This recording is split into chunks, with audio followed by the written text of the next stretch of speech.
right, so boss lady, of course, is a term that we're hearing more and more. And in fact, women in the U.S. are making huge strides when it comes to education, career, and entrepreneurship. Coach Kaz, I mean, you know, with all of these accolades and awards and all the things that we're doing as boss lady CEOs, who's keeping us warm at night, you know? Exactly. That's what we're talking about, and you're here to help us with that, because we need the help. We need the help, so Let's welcome. go. I am so happy to be here, Lamaya. So let's get all into it, girl. What do you want to know in keeping our boss ladies dating like CEOs? Okay, well, let's start with that. What does dating like a CEO look like to you? So when you start to think about CEO, right, you're always thinking about control, making things happen. But it's less about that and more about being intentional and having a real love strategy, right? My problem that I see is that our ladies who are acting like CEOs but not really boss leading the way they should in love is that, you know, they put up their guard.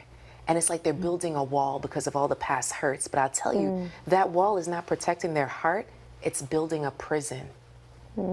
That's scary to hear. Yeah. That and it's a prison that we're building around ourselves. Exactly, that part. Okay, all right. So let's go back just a little bit. We're bossing up at our jobs. Yes. We're winning these awards. That part. Our mamas have told us put your careers first, and I've heard that you said your mom did All that day. too. Yes. My mom doesn't want me having a boyfriend at all. Like she needs to get her career. I could be 55 and she'll be fine if I have a man. Are you Jamaican too? No, but we could be.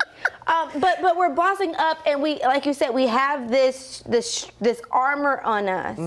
How do we break that down in order to really find love? So what I find is that as boss ladies, what ends up happening is that you're always over functioning, right? You're always doing, and then that carries over into dating. So now you're planning the dates, you're making the calls, you're following up with the men. Sis, right? Like you're just doing too much, right? So literally we have to start to look at, is this person in alignment? Because what happens is that we say, you know what, I can't date anymore because that last man, he couldn't take all of this. I was called intimidating. But it's not that, you were dating the wrong guy.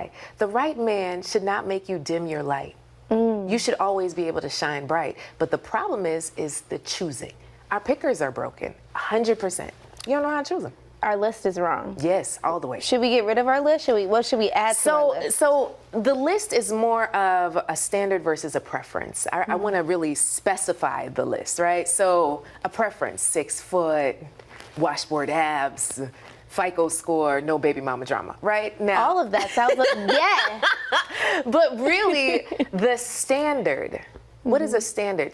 Being aligned in my faith, with my vision, who I am, cherishes who I am. We have fun together. We're aligned in who we are and what we want in this life. That's more of a standard. So too often do we mix them up, right? Because at the end of the day, boss women are always looking for this man to be a part of a power couple. But is that what she really needs? Dang, we need a podcast because I want to talk to you about so much more. But of course, you have a workbook. Yes. And it's breaking down this and so much more. It's called The 7 Traits of a Man Who's Not Ready for Love. Tell me about that book and what, or that workbook, and what are you up to these days? How can we get in touch with you? Oh my goodness. So the workbook is at wantedwoman.com/TV. You could pick it up. It's free, okay? And what I'm up to this time of year, really, I'm getting ready for Wanted Woman Live. So in South Florida, I host an amazing event for 100 women who fly in from all over the country to really help them understand their worth as women, celebrated in a space not just for work, but for who they are, and really be able to level up when it comes to love. How do we choose?